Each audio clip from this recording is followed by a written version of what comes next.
fogueres i falles arreu dels països catalans. La flama és el vincle d'unió de la nostra nació.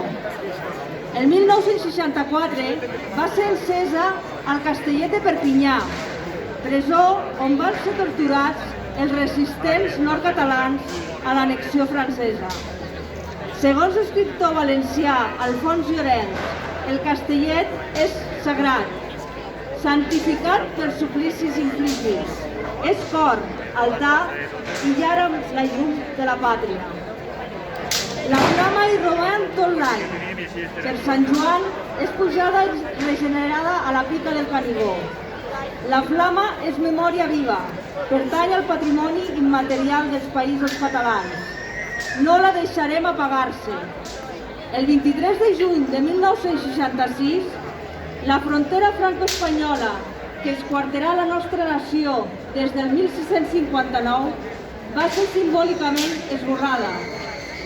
Dos nord-catalans, precursors independentistes i a l'encop federalistes europeus, Josep de l'Oncle i Gilbert Grau, van portar la flama al coll d'Ares amb l'activa complicitat de compatriotes d'Osona i del Ripollès, mobilitzats pel vigatà Martí Casall. Amb una sardana, discursos abrandats i pals fronterers aixecats, la flama desentenebrà la llarga nit franquista. Que ahir, com avui, ens il·lumini en la foscor de la repressió i conhorti els nostres compatriotes exiliats i encausats. La flama és record del passat, arrela el llegat vinculat al Canigó dels signes pares de la pàtria, l'Abat Oliva i Jacint Verdaguer. La flama vertebra també el futur dels països catalans.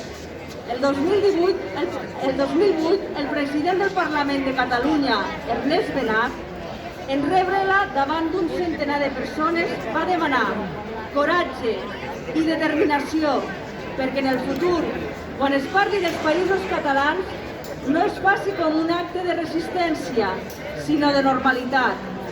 Amb la flama volem poder reivindicar per fi amb normalitat el que som i el que volem.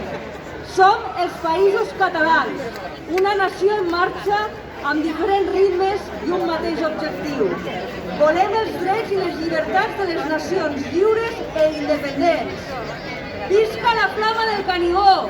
Visca Sant Joan, festa nacional dels països catalans!